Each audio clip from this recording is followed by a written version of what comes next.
দাদা দাদা, এ তো মেঘনা সে তুই চল, ওই দেখেন টলে। তো বন্ধুরা, কেমন আছো তোমরা সবাই? আশা করি সবাই খুবই ভালো আছো। তো বন্ধুরা, আজকের এই ভিডিওটিতে আমরা বলতে চলেছি টনির এই ভিডিওই থেকে পল্লীগ্রাম টিভি চ্যানেল কত টাকা ইনকাম করেছে। এছাড়াও বলবো যে এই ভিডিওর পার্ট 2 আসবে কি আসবে না। আর আমাদের চ্যানেলে নতুন হয়ে থাকলে প্লিজ সবাই চ্যানেলটাকে সাবস্ক্রাইব করে রেখে দেবে এরকম মজার মজার ভিডিও দেখতে হলে। তো চলো ভিডিওটা শুরু করা যাক। তো বন্ধুরা, এই ভিডিওটাতে হ্যাঁ, খেতে পারবে।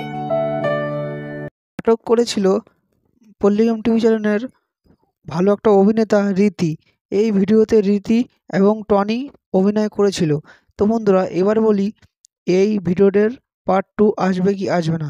তো বন্ধুরা, এই ভিডিওটার পার্ট 2 নেই, এই ভিডিওটার পার্ট 4 নম্বর হয়ে গেছে, এবার 5 নম্বর আসবে। তো সবাই ভিডিওটা দেখার জন্য প্রস্তুত রেও।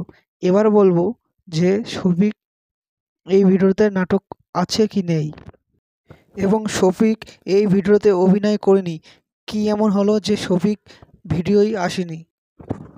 তো বন্ধুরা, তোমরা যদি জানতে চাও যে পল্লীগ্রাম টিভি চ্যানেল থেকে যে সদস্যরা কত টাকা ইনকাম করে থাকে, এছাড়াও পল্লীগ্রাম টিভি চ্যানেল মাসের শেষে কত টাকা ইনকাম করে, তোমরা যদি জানতে চাও কমেন্টে জানাবে, আরও একটা ভিডিওতে তোমাদের জানিয়ে দিব। তো আজকের এই ভিডিওটা এই পর্যন্তই। সবাই ভালো থেকো, সুস্থ থেকো।